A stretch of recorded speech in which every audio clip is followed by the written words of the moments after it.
Sa video na to, ituturo ko sa iyo kung paanong paggamit ng China Trust Online Banking. Para ito sa mga distributors na nasa iba't ibang bansa. Ang goal ko rito ay may turo kung paanong mas madaling paraan ng pag-balance inquiry sa China Trust Savings Account sa pamamagitan ng internet. Mas madali na nating malalaman kung maaari na bang makapag-withdraw sa savings account pagkatapos ng encashment request na ginawa natin sa Data Tracking Center or web page. Hindi mo na kailangan mag-rehistro para sa online banking kasi ito ay 100% free.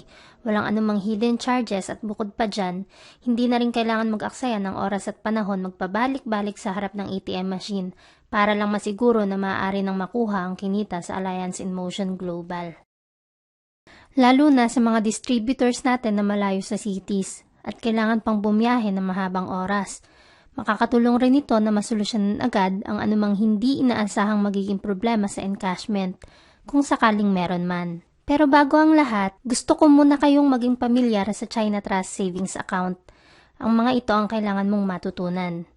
Sa harap ng sobre, kung saan nakalagay ang ATM card, may nakasulat na member number. Ito ay 012. At sa papel na nakapalob sa sobre, makikita mo ang 4 digits PIN number.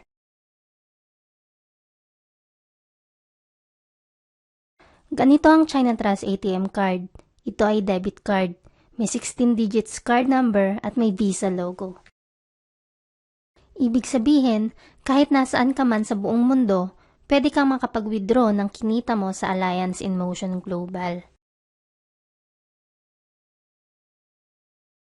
Sa mga nasa South Korea tulad ko, pwede tayo magpunta sa Kungmin Bank, IBK at Citibank.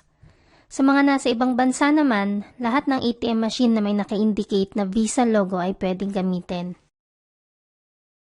Kung sakali mang mga ibang bansa ka at mag-withdraw gamit ang China Trust ATM card mo, kung saang bansa ka nag-withdraw, natural, yun din ang uri ng currency na makukuha mo.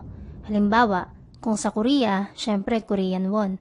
Kapag sa Thailand, baht. Kapag sa Saudi, rial. Or kapag sa Quiapo, dollars.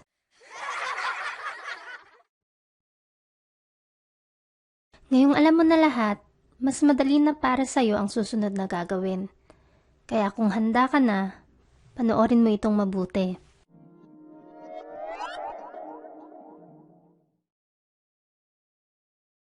I-type mo lang ang www.chinatrust.com.ph at lalabas ang website ng China Trust.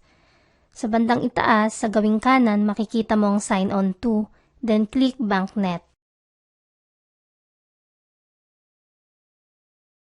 Then click I agree.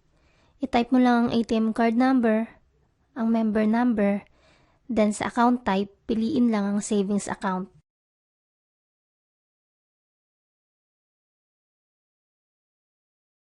At i-type ang PIN number.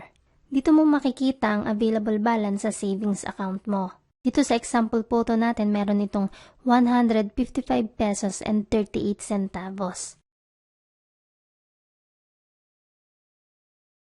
Minsan, pag gamit ang online banking, may mga panahon na ganito ang makikita mo.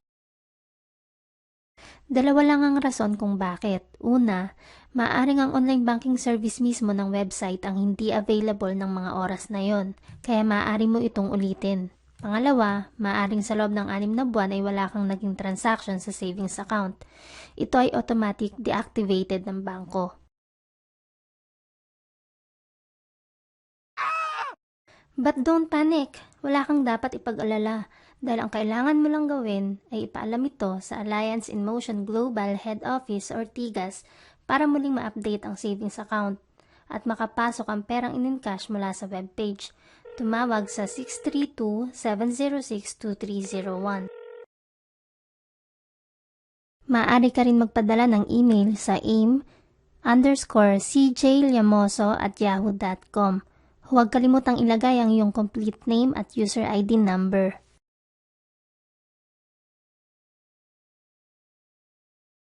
Sana marami kayong natutunan sa video na to at para sa mas marami pang dagdag kaalaman, subscribe, like, and comment for my videos. Annyeong!